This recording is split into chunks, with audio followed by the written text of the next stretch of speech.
muitas vezes eu acho assim, eu tô falando aqui assim, se tiver, lógico que eu vou fazer uma reparação. Mas, por exemplo, eu vejo lá o próprio BEP falando, não, nós temos, não só o BEP, mas tem o Choque também e outras, né, outras forças de segurança que se envolvem nessa situação. Falam, tem que ter um trabalho de inteligência das redes sociais, porque muitas vezes estão marcando nas redes sociais. Tem, aí como você falou, né? Foi muito estranho. A conversa, estranho, né? Esse debate ali, a gente vai por aqui, a gente vai por ali. E chega na hora... Porque assim, a gente não tá falando de uma confusão isolada. Tipo, os caras estiveram lá, se encontraram, sei lá, um grupo de flamenguistas tava indo. Estavam todos armados. Pau, pedra. E tem uma imagem, isso tem imagem, a gente até falou sobre isso, né? Imagens de torcedores do Vasco, provavelmente do Flamengo também deveria ter, com pedra, pau na mão e a polícia ao lado. Mas você sabe não que acha assim... que talvez falte, vou dizer assim, mais firmeza da polícia? Foi estranhíssimo isso foi estranhíssimo. Mas eu não acho não, cara. Se for parar para pensar, até a criação de um batalhão especial de policiamento em estádio é estranho. Sim. Porque o estádio só precisa de policiamento quando está realizando um show, um evento esportivo, alguma coisa. E quando alguém está organizando isso. Sim. E sendo remunerado para isso.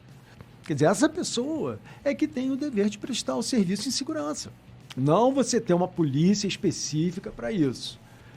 Agora, fora isso, tá lá o BEP. Faz um bom trabalho, o BEP. Sim, muito elogiado. Agora mudou o comando, né? Vamos torcer para o novo comandante manter o padrão lá que o Faulaber tinha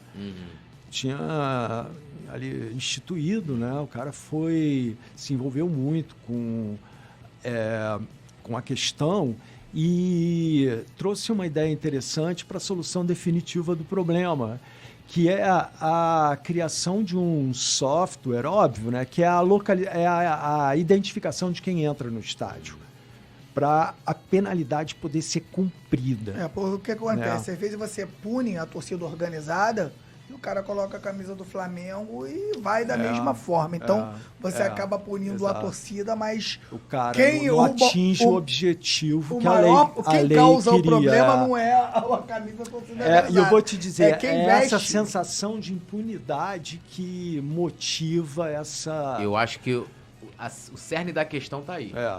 Eu acho que essa sensação de impunidade...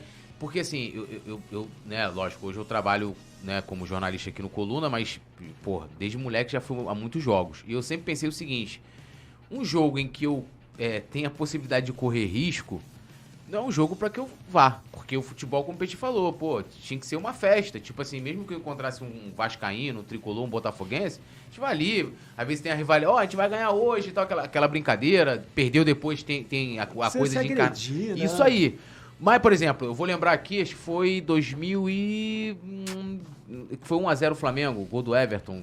Do Everton lá Cardoso, no São Januário? Em São Januário. Sim. 19, não foi? 19 ou 18? Não lembro agora. Eu acho que foi 18. 18. Porque o cruzamento foi do Rodinei, né? Não, foi do Everton Ribeiro.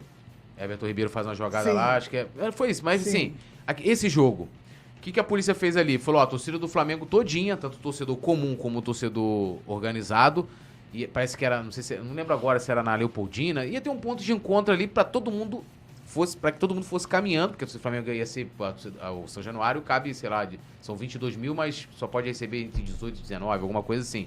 Então, como o Flamengo era 5%, era um valor, assim, era um número de torcedores muito pequeno. Então, todo mundo ia se encontrar lá, tinha que sair todo mundo junto pra ir sendo escoltado até São Januário. Falei, cara, uma loucura. Eu tive amigos e amigas também, mulheres que foram. Eu também tive. Achei uma loucura. E foram. E eu falei, cara, eu não vou pro jogo porque, assim, eu não posso ir pro jogo que já estão me falando assim, você tem um grande risco, assim, de acontecer uma situação, né? Eu não gosto de ver o futebol dessa forma, apesar de a gente saber que, né, infelizmente, ele tem isso, principalmente nos anos 90, né? Que agora, eu até queria te perguntar sobre isso também. Outro dia eu ouvi falar que um dos motivos do sucesso desse combate aos hooligans foi a proibição dos clubes participarem de campeonatos, que isso foi decisivo para eles se envolverem com a questão. Por que eu estou falando isso? Porque os clubes não se envolvem, rapaz. Não se envolvem. Deviam ter um envolvimento. Você fala que no caso é no debate, né? De solução dos problemas, sabe? Tem muitas questões aí, né? Envolvendo cambismo mesmo. E para profissionalizar a coisa, né, você tem que saber das suas obrigações, enfim.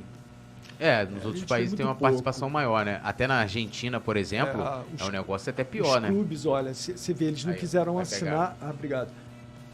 Nem como interveniente o TAC, cara. Eles poderiam ter assinado como interveniente, que não assumiu obrigação. E não quiseram nenhuma. assinar.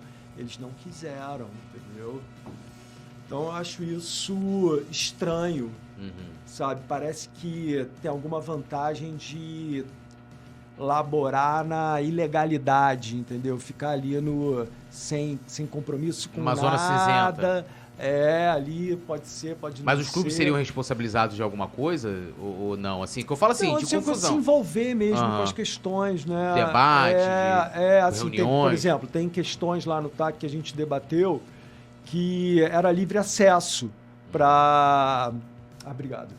Para o presidente da Anatorg ao estádio no dia de jogo, ia levar um crachá e não sei o quê. Os clubes tinham que estar alinhados cientes disso, né? Participarem, não é possível. Como Todos os clubes foram contra? Não, eles mandaram representantes. Mas fala para assinar como interveniente. O Flamengo não mandou. Essa administração aí do Landim não se interessou. E agora eles fizeram contribuições para a redação final e foram boas, sabe? Eu não sei por que não querem aparecer, né? Não querem ter nenhum vínculo com a coisa. Pô, eles estão ali para fazer o espetáculo.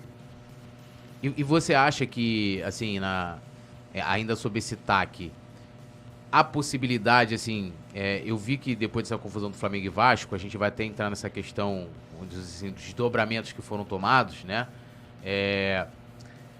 Mas ali o Flamengo mandou um representante, né? Que foi até o Landim, deu até uma entrevista também. Onde? Agora foi uma reunião com o governador. Ah, tá. Sobre a torcida única, entre aspas. Isso. Né? E você acha que se de repente tendo aí o interesse dos clubes e também a Anatorg, eu acredito que ela tem o interesse ainda de levar isso para frente, a questão do TAC, né?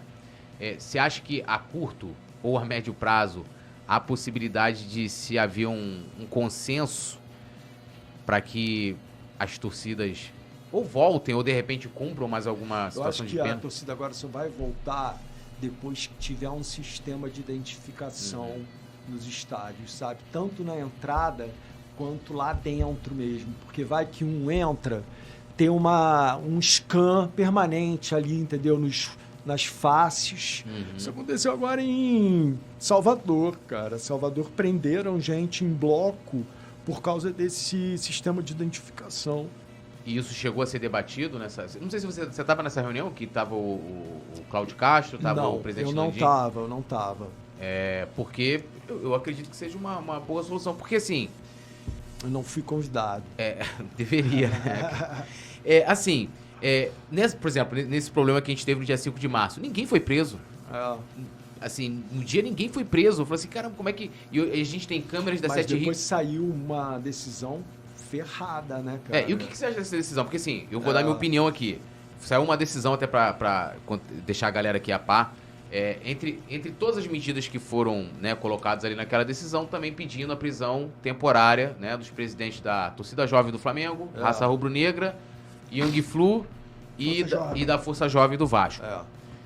Dando minha opinião, assim...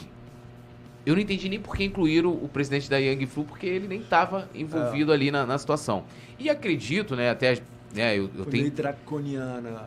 E assim, porque eu tenho interesse pelo direito e tal. Então, assim, prisão temporária é quando, assim, o cara, sei lá, tem possibilidade de deixar o país, mas você poderia recolher... O Estado quis dar uma resposta, né? Mas você acha que foi a mais correta? Tipo assim, vamos falar do Macula lá... Eu achei que teve coisas interessantes, a coisa da tornozeleira. Sim. Porque é uma forma de controle de quem acessa o estádio, né? Uhum. Botou tornozeleira, se chegar ali, vai apitar em algum lugar. Uhum. No caso, se a pessoa tivesse sofrido uma sanção, né? Mas eles foram enquadrados na organização criminosa. E você não acha também que foi exagerado essa... Que é uma lei bem mais severa. E você pode alegar isso, né? Se não acha uma forçação de barra, acho. Mas tá valendo aí, entendeu? Eles que consigam derrubar isso no tribunal. E não é injusto, assim... A sensação que ficou pra gente é que essa decisão foi a mais fácil e mais rápida. Não teve... Tinha que ser antes do Vasco e Flamengo. Não teve uma atuação, o que a gente viu de imagem... Ali no mínimo eram os 30 presos ali. E de quem. 30? No mínimo, de quem não realmente. Ninguém. Aí, de repente, você pegou, por exemplo, o Macula. Foi o nosso 8 de janeiro. Isso aí, é o nosso 8 de janeiro. De repente o cara tava em casa. De repente o cara tava em casa vendo o jogo e foi preso. E eu fiquei sabendo até que, por exemplo, falando do próprio Macula, que ele nem tava na arquibancada, né? Nesse dia do Flamengo e Vasco. Ele tava em outro setor do estádio. E assim, não tô dizendo que eles não tenham responsabilidade, tá entendendo? Tipo assim, a defesa deles vai ter meios, né, pra... mas eu acho... soltar, como seria... Mas eu acho difícil. Agora, eu acho que o Estado precisa dar uma resposta. A situação ficou fora de controle. Era isso ou torcida única, entendeu? Essa foi a condição. A minha percepção. Sim, porque você não estava na reunião, não participei dessa decisão. E você não pode intervir? Até porque isso é área criminal. Eu não atuo na área criminal, entendeu? Entendi. Alô, nação do Mengão! Esse é o Coluna do Fla. Seja bem-vindo! Se inscreva no canal, não esqueça de deixar o seu like, pega o link, compartilha pra geral, comente bastante, queremos te ouvir. Aqui você tem a melhor transmissão dos jogos do Flamengo na internet. O Coluna é brabo e tem o Podfla, o podcast da nação. É muita resenha e um show de cobertura do maior do mundo, do jeitinho que a nação merece. Esse é o Coluna. Saudações rubro-negras.